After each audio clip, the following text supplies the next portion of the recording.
ನಮಸ್ಕಾರ ವೀಕ್ಷಕರೇ. ಸೊ ನಾನು ಇವಾಗ ಧನು ರಾಶಿ ಸ್ಯಾಜಿಟೇರಿಯಸ್ ಅನ್ನುವ ಟ್ಯಾರೋ ರೀಡಿಂಗ್ ನ ಮಾಡ್ತಾ ಇದ್ದೀನಿ. 2025 ಇಯರ್ ಹೇಗಿರುತ್ತೆ, ಧನು ರಾಶಿ ಅವ್ರದ್ದು, ಸ್ಯಾಜಿಟೇರಿಯಸ್ ಅವ್ರದ್ದು ಹೇಗಿರುತ್ತೆ ಅಂತ ಎಕ್ಸ್ಪ್ಲೇನ್ ಮಾಡ್ತಾ ಹೋಗ್ತೀನಿ. ಅಕಾರ್ಡಿಂಗ್ ಟು ಟ್ಯಾರೋ, ಸ್ಯಾಜಿಟೇರಿಯಸ್ ನ ಟೆಂಪರೆನ್ಸ್ ಕಾರ್ಡ್ ಅಂತ ನಾವು ಹೇಳ್ತೀವಿ. ಇದು ಮೇಜರ್ ಆರ್ಕನ ಕಾರ್ಡ್. ಟೆಂಪರೆನ್ಸ್ ಕಾರ್ಡ್ಗೆ ನಾವು ಧನು ರಾಶಿನ ಹೋಲಿಕೆ ಮಾಡ್ತೀವಿ. ಸೊ ಇವರ ಒಂದು ಅಷ್ಟು ಕ್ಯಾರೆಕ್ಟರಿಸ್ಟಿಕ್ಸ್ ಬಗ್ಗೆ ಹೇಳ್ತಾ ಹೋಗ್ತೀನಿ. ನಿಮ್ಮ ಬೆಸ್ಟ್ ಏನು ಮತ್ತು ನಿಮ್ಮ ವರ್ಸ್ಟ್ ಕ್ವಾಲಿಟೀಸ್ ಏನು ಅಂತ ಕೂಡ ಹೇಳ್ತೀನಿ. ಇಂಪ್ರೂವ್ಮೆಂಟ್ಸ್ ಮಾಡ್ಕೊಳ್ಳುವಂಥದ್ದು ಏನಿದೆ ಅಂತ ಕೂಡ ಹೇಳ್ತೀನಿ. ನಿಮ್ಮ ಲಕ್ಕಿ ಕಲರ್ ಪರ್ಪಲ್ ಆಗಿದೆ. Okay, purple is your lucky colour. ಮತ್ತೆ ಫೈರ್ ಇಸ್ ಯೋರ್ ಎಲಿಮೆಂಟ್. ಅದಾದ ನಂತರ ನಿಮಗೆ ಟ್ರಾವೆಲ್ ಮಾಡೋದು ತುಂಬಾ ಇಷ್ಟ. ಧನುರಾಶಿಯವರಿಗೆ ಟ್ರಾವೆಲಿಂಗ್ ಅಂದ್ರೆ ಬಹಳ ಇಷ್ಟ. ಜನರ ಜೊತೆ ಬೆರೆಯೋದಿಷ್ಟ. ಎಕ್ಸ್ಟ್ರೋವರ್ಟ್ ಆಗಿರ್ತಾರೆ ಇವರು. ಮತ್ತೆ ಫಿಲಾಸಫಿ, ಹಿಸ್ಟ್ರಿ ಅಂದ್ರೆ ಹಳೆ ವಸ್ತುಗಳನ್ನ ಕಲೆಕ್ಷನ್ ಮಾಡುವಂಥದ್ದು, ಮತ್ತು ಏನ್ಶಿಯಂಟ್ ಆಗಿರುವಂತಹ ಜಾಗಗಳಿಗೆ ಹೋಗುವಂಥದ್ದು, ಮತ್ತು ಏನೇ ಆಗಿರ್ಲಿ ಅದನ್ನ ನೀವು ಹಾಳು ಮಾಡಕ್ ಇಷ್ಟಪಡಲ್ಲ. ಅದನ್ನ ನೀವು ತುಂಬಾ ಚೆನ್ನಾಗಿ ನೋಡ್ಕೊಳ್ತೀರಾ. ಯಾವುದೇ ವಸ್ತು ಆಗಿರ್ಲಿ, ರಿಲೇಶನ್ಶಿಪ್ಸ್ ನ ಆಗಿರ್ಲಿ. ಮತ್ತೆ ನೀವು ತುಂಬಾ ದೊಡ್ಡದಾಗಿ ಕನಸುಗಳನ್ನ ಕಾಣ್ತೀರಾ. ಹಾಗೂ ನಿಮ್ಮ ಏಮ್ಸ್ ಕೂಡ ಅಷ್ಟೇ ಗ್ರೇಟ್ ಆಗಿರುತ್ತೆ. ಅಂದ್ರೆ ಸಾಧನೆ ಆ ತರ ಮಾಡ್ಬೇಕು, ನಾನು ಈ ತರ ಇರ್ಬೇಕು, ಆ ತರ ಆಸೆ ಕನಸುಗಳನ್ನ ಬಹಳಷ್ಟು ಎತ್ತರವಾಗಿ ನೀವು ನಿಮ್ಮ ಲೈಫ್ ನ ನೀವು ನೋಡಕ್ ಇಷ್ಟಪಡ್ತೀರಾ. ಮತ್ತು ಎನರ್ಜೆಟಿಕ್ ಆಗಿರ್ತೀರಾ ನೀವು. Patience is your key. Okay, ನಿಮ್ಗೆ ಪೇಷನ್ಸ್ ಇದೆ. ಹಾಗೂ ಇನ್ನ ಯಾವ ಯಾವ ಒಳ್ಳೆ ಕ್ವಾಲಿಟೀಸ್ ಇದೆ ಅಂದ್ರೆ, ನೀವು ತುಂಬಾ ಕ್ರಿಯೇಟಿವ್ ಪೀಪಲ್ ಆಗಿದ್ದೀರಾ. ಹಾಗೂ ನ್ಯೂ ಐಡಿಯಾಸ್, ಏನೇ ಆಗಿರ್ಲಿ ಹೊಸದಾಗಿ ಯೋಚನೆ ಮಾಡುವಂಥದ್ದು, ಹೊಸದಾಗಿರುವಂತಹ ವಿಷಯಗಳನ್ನ, ಹೊಸದಾಗಿರುವಂತಹ ಫುಡ್ ನ ಟ್ರೈ ಮಾಡುವಂಥದ್ದು. ಒಂಥರ ನೀವು ಎಲ್ರೂ ಹೋಗೋ ದಾರಿಲಿ ಹೋಗಕ್ ಇಷ್ಟಪಡಲ್ಲ. ನಂದೇ ರೂಟ್ ಬೇರೆ, ನಂದೇ ಲೈಫ್ ಬೇರೆ ಅನ್ನೋ ತರ ನೀವು ನೋಡಕ್ ಇಷ್ಟಪಡ್ತೀರಾ. ಅದಾದ ನಂತರ ಥಿಂಕ್ ಬಿಗ್ ಅಂತ ಹೇಳ್ತಾರಲ್ಲ, ಹಾಗೆ ನೀವು ಯೋಚನೆ ಕೂಡ ಅಷ್ಟೇ ಎತ್ತರವಾಗಿ ದೊಡ್ಡದಾಗಿ ಲೈಫ್ ಇರಬೇಕು. ಬಿಗರ್ ಲೈಫ್ ಅಂತ ಹೇಳ್ತೀವಲ್ಲ, ಹಾಗೆ ನೀವು ಯಾವ್ದನ್ನು ಚಿಕ್ಕದಾಗಿ ಏನಾದ್ರು ತಗೋಬೇಕು ಅಂದ್ರೂ ಕೂಡ, ಈಗ ಒಬ್ರಿಗೆ ಏನಾದ್ರು ಕೊಡ್ಬೇಕು ಅಂದ್ರೂ ಕೂಡ ಮನಸ್ಸು ಬಿಚ್ಚಿ ನಿಮ್ಮ ಒಂದೊಂದ್ಸಲ ಸಾಲ ಮಾಡಿನೂ ಕೊಟ್ಬಿಡ್ತೀರಾ. ಆ ತರ ಒಂದು ಗುಣ ಇದೆ ನಿಮ್ಮಲ್ಲಿ. ಯಾರಿಗಾದ್ರೂ ಏನಾದ್ರು ಕೊಡ್ಬೇಕು ಅಂದ್ರೆ ತುಂಬಾನೇ ಮನಸ್ಸು ಬಿಚ್ಚಿ ಲೆಕ್ಕಾಚಾರ ಎಲ್ಲ ಹಾಕದೆ ಅವ್ರಿಗೆ ಗಿಫ್ಟ್ಸ್ ನ ಕೊಡೋದು, ಅದೆಲ್ಲ ಮಾಡ್ತೀರಾ. ಮತ್ತೆ ನಿಮ್ಮಲ್ಲಿ ಹಾರ್ಟ್ ಇದೆಯಲ್ಲ, ತುಂಬಾ ಪ್ಯೂರ್ ಹಾರ್ಟ್ ಅಂತ ಹೇಳ್ಬೋದು. ಅದಾದ ನಂತರ ನೀವು ಒಂದ್ ಕಡೆ ಇದ್ ಕೆಲಸ ಮಾಡೋ ಅಂದ್ರೆ ನಿಮ್ ಕೈಲಿ ಆಗೋದಿಲ್ಲ. ಸೊ ನೀವು ಯಾವಾಗ್ಲೂ ಕೂಡ ಮೂವ್ಮೆಂಟ್ ಇರ್ಬೇಕು ನಿಮ್ ಲೈಫ್ ನಲ್ಲಿ, ಆಕ್ಟಿವ್ ಆಗಿರ್ಬೇಕು ಅಂತ. ಲೇಸಿನೆಸ್ ಇಲ್ಲ ನಿಮ್ ಲೈಫ್ ನಲ್ಲಿ. ಮತ್ತು ಮೂಡ್ ಸ್ವಿಂಗ್ಸ್ ನಾನೇನು ಅಷ್ಟು ಸ್ಟ್ರೇಂಜ್ ಆಗಿ ಸ್ಟ್ರಾಂಗ್ ಆಗಿ ಏನ್ ನೋಡ್ತಾ ಇಲ್ಲ. ಮೂಡ್ ಸ್ವಿಂಗ್ಸು ಇಲ್ಲ ನಿಮ್ಗೆ. Out going. ಮತ್ತೆ ನಿಮ್ಗೆ ಆಹಾರ, ಫುಡ್ ಅಂದ್ರೆ like your favourite is your food. ಜನ ನಿಮ್ಮನ್ನ ಇಂಪ್ರೆಸ್ ಮಾಡ್ಬೇಕು ಅಂದ್ರೆ ಫುಡ್ ಇಂದ ಇಂಪ್ರೆಸ್ ಮಾಡ್ಬೇಕು, ಆ ತರ ಕ್ವಾಲಿಟಿ ನಿಮ್ಮಲ್ಲಿರೋದು. ಮತ್ತೆ ಒಂದಷ್ಟು ವಿಷಯಗಳು ಏನ್ ಇಂಪ್ರೂವ್ ಮಾಡ್ಕೊಳ್ಳುವಂಥದ್ದು ಅಂತ ಕೂಡ ಹೇಳ್ಬಿಡ್ತೀನಿ. ಒಂದೊಂದ್ಸಲ ಕೇರ್ಲೆಸ್ ಆಗಿರ್ತೀರಾ.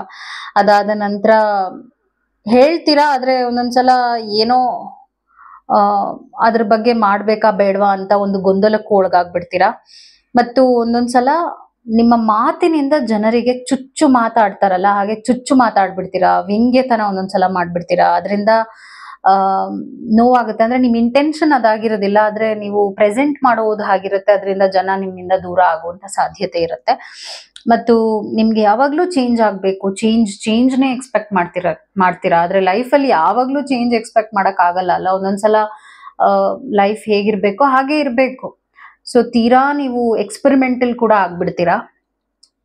ಮತ್ತು ಒಂದೊಂದ್ಸಲ ಪಾಸಿಟಿವ್ನೆಸ್ ಇರುತ್ತೆ ನಿಮ್ಗೆ. ಅಂದ್ರೆ ನಂದು ಹೀಗೆ ಇರ್ಬೇಕು, ಹಾಗೂ ನನ್ನವ್ರು ನನ್ನ ಹತ್ರನೇ ಇರ್ಬೇಕು, ಇವ್ರ ಹತ್ರ ಮಾತಾಡಬಾರ್ದು, ಆ ತರ ಎಲ್ಲ ಸ್ವಲ್ಪ ಪಾಸಿಟಿವ್ನೆಸ್ ಆಟಿಟ್ಯೂಡ್ ಇದೆ ನಿಮಗೆ.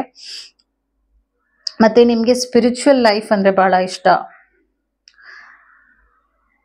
ಹಾಗೂ ಮೆಟೀರಿಯಲ್ ಲೈಫ್ ಅಂದ್ರೂ ಇಷ್ಟ. ಅಂದ್ರೆ ಕೊಂಡ್ಕೊಳ್ಳೋದು, ಹೊಸದಾಗಿರುವಂತ ವಸ್ತುಗಳನ್ನ ಕೊಂಡಿಟ್ಕೊಳ್ಳುವಂಥದ್ದು, ಕಲೆಕ್ಷನ್ ಮಾಡುವಂಥದ್ದು, ಅದೆಲ್ಲ ನಿಮ್ಗೆ ಬಹಳ ಇಷ್ಟ ಆಗತ್ತೆ. ಬೇಸಿಕ್ಲಿ ನಿಮ್ ಮನೇನೆ ಒಂದು ಮ್ಯೂಸಿಯಂ ತರ ಆಗೋಗಿರುತ್ತೆ. ಆ ತರ ನೀವು ಕಲೆಕ್ಷನ್ ಮಾಡಕ್ ಹೋದ್ರೆ ನೆವರ್ ಎಂಡಿಂಗ್. ಶಾಪಿಂಗ್ ಅಂದ್ರೆ ಬಹಳ ಇಷ್ಟ ನಿಮ್ಗೆ. ಸೊ ಇದೆಲ್ಲ ನಿಮ್ಮ ಕ್ವಾಲಿಟೀಸ್ ಆಗಿದೆ. So let's see how your 2025 looks like. ನಿಮ್ಮ 2025 2025 ಕರೆಕ್ಟ್ ಅಲ್ಲ ನಾನು ಹೇಳಿದ್ದು 2025 ನಿಮ್ಮ ನ್ಯೂ ಇಯರ್ 2025 ಹೇಗಿದೆ, ನೀವೇನು ಎಕ್ಸ್ಪೆಕ್ಟ್ ಮಾಡಬಹುದು, ನ್ಯೂ ಇಯರ್ ನಲ್ಲಿ ಏನೇನಿದೆ, ಯಾವ ವಿಷಯಗಳು ನಡೆಯುತ್ತೆ, ಎಲ್ಲದ್ರ ಬಗ್ಗೆ ನಾನು ನಿಮ್ಗೆ ಈ ಒಂದು ವಿಡಿಯೋನಲ್ಲಿ ಹೇಳ್ತಾ ಬರ್ತೀನಿ. ಮತ್ತು ದೈವದಿಂದ ಒಂದಷ್ಟು ಮೆಸೇಜಸ್ ಕೂಡ ನಾನು ತೆಗಿತಾ ಇದ್ದೀನಿ. ಏನ್ ಮೆಸೇಜಸ್ ಇದೆ ದೈವದಿಂದ ನಿಮ್ಗೋಸ್ಕರ, ಯಾವ ರೀತಿಯಾದ ಮೆಸೇಜಸ್ ಇದೆ. So here you go, let's see. King of sports ಬರ್ತಾ ಇದೆ, ಅದಾದ ನಂತರ ಫೂಲ್, ನ್ಯೂ ಜರ್ನಿ ಇದೆ ನಿಮ್ಮ ಲೈಫಲ್ಲಿ. ಕ್ವೀನ್ ಆಫ್ ಕಪ್ಸ್ ಬಂದಿದೆ ಮತ್ತು 5 of pentacles. Related to finance ಹುಷಾರಾಗಿರಿ, ಲಾಸ್ ಆಗುವ ಸಾಧ್ಯತೆ ಇದೆ. ಮತ್ತು 3 ಆಫ್ ವಾಂಡ್ಸ್, ಫೈನಾನ್ಷಿಯಲ್ ಪ್ರಾಬ್ಲಮ್ಸ್ ಈ ವರ್ಷ ನೀವು ನೋಡ್ತೀರಾ. ಏನಿದೆ ಅದನ್ನ ನಾನು ಹೇಳ್ಬೇಕು, ಇದೇನು ಹೀಗೆ ಹೇಳ್ಬಿಟ್ರು ಅನ್ಕೋಬಹುದು ನೀವು, ಬಟ್ ಇದೆ, ಎಲ್ಲ ಸ್ವಲ್ಪ ಡಿಲೇ ಆಗುತ್ತೆ. ಸೊ ಆ ವಿಷಯಗಳೆಲ್ಲ ನಾನು ನೋಡ್ತಾ ಇದ್ದೀನಿ. ಹಣಕಾಸಿನ ವಿಷಯದಲ್ಲಿ ತುಂಬಾ ಹುಷಾರಾಗಿರ್ಬೇಕು. ಒಂದಷ್ಟು ದೈವದಿಂದ ಮೆಸೇಜಸ್ ನ ಕೂಡ ನಾನು ನಿಮ್ಗೆ ಹೇಳ್ತಿದ್ದೀನಿ. Okay, so king of sports ಬಂದಿರೋದ್ರಿಂದ ನಿಮ್ಮ ಜಾಬ್ ಸೆಕ್ಯೂರಿಟಿ ಇದೆ. ಕೆಲಸ ಕಾರ್ಯಗಳಲ್ಲಿ ಒಂದು ಕಂಟ್ರೋಲ್ ಇದೆ, ಒಂದು ಹಿಡಿತಾ ಇರುತ್ತೆ ನಿಮಗೆ. ಪರ್ಮನೆಂಟ್ ಆಗೋದು ಜಾಬ್ ಒಬ್ಬೊಬ್ಬರಿಗೆ, ಮತ್ತು ನೆಕ್ಸ್ಟ್ ಪ್ರಮೋಷನ್ ಆ ಥರ ನೀವೇನಾದ್ರೂ ನೆಕ್ಸ್ಟ್ ಲೆವೆಲ್ ಆ ಥರ ಎಕ್ಸ್ಪೆಕ್ಟ್ ಮಾಡ್ತಾ ಇದ್ದೀರಾ ಅಂದ್ರೆ ಜಾಬ್ ನಲ್ಲಿ ತುಂಬಾ ಒಳ್ಳೊಳ್ಳೆ ಚೇಂಜಸ್ ನ ನೋಡ್ತೀರಾ. ಜಾಬ್ ನಲ್ಲಿ ಚೇಂಜಸ್ ನೋಡ್ತೀರಾ, ಆದ್ರೆ ಹಣಕಾಸಿನಲ್ಲಿ ನೀವು ಚೇಂಜಸ್ ನೋಡೋದಿಲ್ಲ, ಅದೊಂದು ಇಶ್ಯೂ ಇದೆ.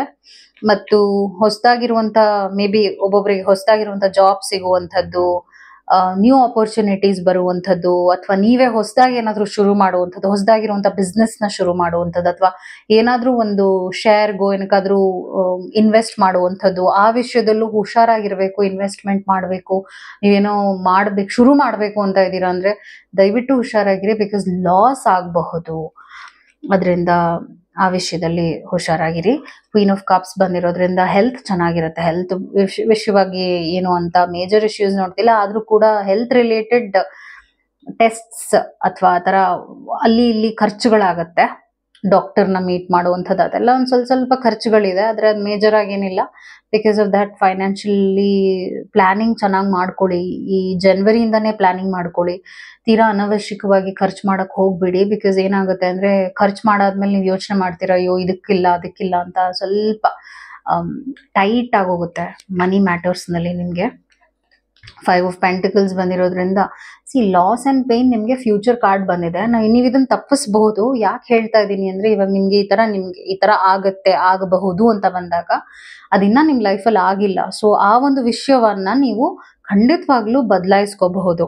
ಸೊ ತೀರಾ ರಿಸ್ಕ್ ಈ ವರ್ಷ ದಯವಿಟ್ಟು ತಗೊಳಕ್ ಹೋಗ್ಬೇಡಿ. ಬಿಕಾಸ್ ನಿಮ್ಗೆ ರಿಸ್ಕ್ ತಗೊಳ್ಳೋದೇ ಒಂದು ಪ್ರಾಬ್ಲಮ್ ಆಗ್ಬಹುದು, ಅಥವಾ ಒಂದು ಕೌಂಟರ್ ರಿಯಾಕ್ಷನ್ ಆಗಿ ಅದ್ರಲ್ಲಿ ಲಾಸ್ ಅನುಭವಿಸೋದು, ಅಥವಾ ಈಗ ತೀರಾ ರಿಸ್ಕ್ ತಗೊಂಡು ಜಾಬ್ ಚೇಂಜ್ ಮಾಡಕ್ಕೆಲ್ಲ ಹೋಗ್ಬೇಡಿ. ಸೇಫ್ ಆಗಿ ಎಲ್ಲಿದ್ದೀರೋ ಅಲ್ಲೇ ಇರಿ, ಬೆಟರ್. ಬಿಕಾಸ್ ಏನಾಗುತ್ತೆ ಅಂದ್ರೆ, ನೀವೇನೋ ಒಂದು ಒಳ್ಳೆ ಉದ್ದೇಶ ಇಟ್ಕೊಂಡು ಶುರು ಮಾಡಬಹುದು, ಆದ್ರೆ ಅದು ನಿಮ್ಗೆ ಪ್ರಾಬ್ಲಮ್ ಆಗುವ ಸಾಧ್ಯತೆ ಇದೆ. Specially mid year, June July 2 ತಿಂಗಳು ಇದೆಲ್ಲ ಟಫ್ ಆಗಿರುತ್ತೆ ನಿಮ್ಗೆ, ಸ್ಪೆಷಲಿ ಮನಿ ಮ್ಯಾಟರ್ಸ್ ನಲ್ಲಿ. ಅದಾದ ನಂತರ ನಾನು ಟ್ರಾವೆಲ್ ನೋಡ್ತಾ ಇದ್ದೀನಿ ನಿಮ್ಗೆ. ರಿಲೇಟೆಡ್ ಟು ವರ್ಕ್ ಟ್ರಾವೆಲ್ ಮಾಡ್ತೀರಾ. ಫ್ಯಾಮಿಲಿ ಲೈಫ್ ಹೇಗಿದೆಯೋ ಹಾಗೆ ಇರುತ್ತೆ, ನಾನೇನು ಹೆಚ್ಚು ಚೇಂಜಸ್ ಅಂತ ನೋಡ್ತಾ ಇಲ್ಲ. ಸಿಂಗಲ್ಸ್ಗೂ ಕೂಡ ಅಷ್ಟು ಒಳ್ಳೆ ಪ್ರೊಫೈಲ್ ಸಿಗೋದು ಆ ಥರ ಏನೋ ನೋಡ್ತಾ ಇಲ್ಲ ನಾನು ಈ 2025 ಇಯರ್. ನೈಟ್ ಆಫ್ ವಾಂಡ್ಸ್ ಬಂದಿರೋದ್ರೆ ನಿಮ್ಮ ಕರಿಯರ್ ತುಂಬಾ ಚೆನ್ನಾಗಿರುತ್ತೆ. ರಿಲೇಟೆಡ್ ಟು ವರ್ಕ್ ಎಷ್ಟು ಹಾರ್ಡ್ ವರ್ಕ್ ಮಾಡ್ತೀರಾ ಅಷ್ಟು ರಿಸಲ್ಟ್ಸ್ನ ನೀವು ನೋಡ್ತೀರಾ. ಸೊ ಇವಾಗ ಹೀಗಿದೆ ಅಂದ್ರೆ, ಇವಾಗ ನಿಮ್ಮ ವರ್ಕ್ ಲೈಫ್ ಚೆನ್ನಾಗಿದೆ ಅಂದಾಗ ಅದ್ರ ಮೇಲೆ ತುಂಬಾ ಫೋಕಸ್ ಮಾಡಿ. ನಿಮ್ಮ ಫ್ಯಾಮಿಲಿ ಲವ್ ಲೈಫ್ ಎಲ್ಲ ಅಷ್ಟರಲ್ಲೇ ಇರುತ್ತೆ, ಅಂದ್ರೆ ಹೇಗಿದೆಯೋ ಹಾಗೆ ಇರುತ್ತೆ. ಏನು ಹೊಸ ಬದಲಾವಣೆ ಅಂತ ನಾನು ನೋಡ್ತಾ ಇಲ್ಲ. And that's okay. ಮತ್ತು ನೆಕ್ಸ್ಟ್ ಇನ್ನ ಏನೇನ್ ಮೆಸೇಜಸ್ ದೈವದಿಂದ ಬರ್ತಾ ಇದೆ ಅಂತ ಹೇಳ್ತೀನಿ. Allow your roots to dive into the depths. Your spirit calls for grounding. ಸ್ವಲ್ಪ ಮೆಡಿಟೇಷನ್ ಮಾಡಿ. ಒಂದೊಂದ್ಸಲ ನಿಮ್ಗೆ ಇರಿಟೇಷನ್ ಆಗ್ಬೋದು, ಮೂಡ್ ಸ್ವಿಂಗ್ಸ್ ಬರ್ಬೋದು, ಯಾಕಂದ್ರೆ ಡಿಲೇ ಆಗೋದು ಅಥವಾ ಎಲ್ಲಾನು ಸ್ಟಕ್ ಆಗೋದು, ಈ ತರ ಎಲ್ಲ ಒಂದೊಂದು ಅನುಭವಗಳಾಗ್ಬೋದು ನಿಮ್ಗೆ ಅಲ್ಲಿ ಇಲ್ಲಿ. ಅದರಿಂದ ಸ್ವಲ್ಪ ಸ್ಪಿರಿಚುವಲಿ ಗ್ರೌಂಡೆಡ್ ಆಗುವಂಥದ್ದು, ದೇವರ ಪಠನೆ ಮಾಡುವಂಥದ್ದು, ಅದೆಲ್ಲ ಮಾಡೋದ್ರಿಂದ ಕೂಡ ನೀವು ತಾಳ್ಮೆಯಿಂದ ಇರ್ತೀರಾ. ಯಾಕಂದ್ರೆ ಇದು ಸ್ವಲ್ಪ ಚಾಲೆಂಜಿಂಗ್ ಇಯರ್ ಆಗೇ ಇರುತ್ತೆ ನಿಮ್ಗೆ. ಏನಿದೆಯೋ ಅದನ್ನ ಹೇಳ್ಬೇಕು ನಾನು, ಬಟ್ ಹಂಗೆ ಬಂದಿದೆ ರೀಡಿಂಗ್ ಪ್ರಕಾರವಾಗಿ. So be ready for it. Okay, be ready for it. Roses ಬಂದಿದೆ. The soft petal felt upon your flesh is ready to release her thorns. So relationship ವಿಷಯವಾಗೂ ಸ್ವಲ್ಪ ಪ್ರಾಬ್ಲಮ್ಸ್ನ ನೀವು ಅನುಭವಿಸ್ಬೋದು. ರಿಲೇಶನ್ಶಿಪ್ನಲ್ಲಿ ಇರುವಂಥವ್ರಿಗೆ ಜಗಳ ಆಡೋದು, ಅನವಶ್ಯಕವಾಗಿ ಪ್ರಾಬ್ಲಮ್ಸ್ ಆಗುತ್ತೆ. ಸೊ ಜಸ್ಟ್ ನಿಮ್ಮ ಕಮ್ಯುನಿಕೇಷನಲ್ಲಿ ಹುಷಾರಾಗಿರಿ ಅಂತ ಹೇಳ್ತೀನಿ ನಾನು. ಯಾಕೆಂದರೆ ರಿಲೇಶನ್ಶಿಪ್ಸ್ ಹಾಳಾಗ್ಬೋದು ನಿಮ್ಮ ಮಾತಿನಿಂದಾನೇ ಆಗಿರ್ಬೋದು, ಅಥವಾ ನಿಮ್ಮ ಪಾರ್ಟ್ನರ್ ನಡ್ಕೊಳ್ಳುವಂಥ ರೀತಿಯಾಗಿ. ಒಂದು ಸ್ವಲ್ಪ ಬ್ರೇಕಪ್ ನಾನು ನೋಡ್ತಾ ಇದ್ದೀನಿ 20-25 ಇಯರ್ ಕೆಲವರಿಗೆ. ಮತ್ತು ಸ್ಕ್ಯಾವೆಂಜರ್ ಹಂಟ್ ಬರ್ತಾ ಇದೆ. What you thought was hidden is hiding in plain sight ಅಂತ ಬರ್ತಾ ಇದೆ. ಒಂದು ಏನಾಗ್ತಾ ಇದೆ ಅಂದರೆ, ಒಂದಷ್ಟು ಸತ್ಯಗಳನ್ನ ಲೈಫ್ ಬಗ್ಗೆ ನೀವು ತಿಳ್ಕೊಳ್ತೀರಾ. ನಿಮ್ಮ ಬಗ್ಗೆ ನಿಮಗೆ ಇನ್ನ ಲೈಫ್ ಏನೆಲ್ಲ ಒಂದು ತಿರುವುಗಳನ್ನ ನೋಡ್ತೀರಾ ಅಂದರೆ 20-25 year is like an adventurous journey ಅಂತ ಹೇಳ್ತೀನಿ. ಬಿಕಾಸ್ ಫುಲ್ ಕಾರ್ಡ್ ಬಂದಿರೋದ್ರಿಂದ ಜೀವನದ ಸತ್ಯಗಳು ನಿಮಗೆ ಹಾರ್ಷ್ ಆಗಬಹುದು. ಜನರು ಅವರ ಬಣ್ಣಗಳನ್ನ ತೋರಿಸುವಂಥದ್ದು, ಜನರು ದೂರ ಆಗುವಂಥದ್ದು, ಇದೆಲ್ಲ ಒಂದು ಸ್ವಲ್ಪ ಕಹಿ ಅನುಭವಗಳು ಕೂಡ ನಿಮಗೆ ಎಂಡ್ ಆಫ್ 20-25 ಇಯರ್ ಆಗುತ್ತೆ. So that's okay. ತಾಳ್ಮೆನೇ ನಿಮಗೆ ಕೀ ಇರೋದ್ರಿಂದ ಟೆಂಪರೆನ್ಸ್ ಇಸ್ ಯೋರ್ ಕೀ. ಅಂದರೆ ಎಷ್ಟು ಪೇಷನ್ಸ್ ಇಟ್ಕೊಳ್ತೀರಾ ಅದೇ ನಿಮ್ಮನ್ನ ಲೈಫ್ನ ತುಂಬ ಚೆನ್ನಾಗಿ ಮೂಡಿಸ್ತಾ ಬರುತ್ತೆ. ಬಟ್ ಎನಿವೇಸ್ ಕೆಲಸ ಚೆನ್ನಾಗಿರುತ್ತೆ ನಿಮ್ಮದು. ಸೊ ಸೋಲೋ ಟ್ರಿಪ್ ಮಾಡೋದೇನಾದ್ರು ಪ್ಲ್ಯಾನ್ ಇದೆ ಅಂದರೆ ಮಾಡಿ. ಅದು ನಿಮಗೆ ಬೇಕಾಗಿರುವಂಥದ್ದೇನೆ, ಅವಶ್ಯಕತೆ ಇದೆ 20-25 ಇಯರ್ ನಿಮಗೆ. ಜನರಿಂದ ಸ್ವಲ್ಪ ಅಲ್ಲಿ ಇಲ್ಲಿ ಮೋಸ ಆಗುವಂಥದ್ದೆಲ್ಲ ಇದೆ, ನಾನು ಅದು ನೋಡ್ತಾ ಇದ್ದೀನಿ. ಸೊ ಹುಷಾರಾಗಿರಿ. ಹೊಸ ಫ್ರೆಂಡ್ಶಿಪ್ಸ್ ಮಾಡ್ಕೊಳ್ಳುವಾಗ ತುಂಬ ಹುಷಾರಾಗಿರಿ. Okay, hope it help. Take care. ನಮಸ್ಕಾರ. Thank you.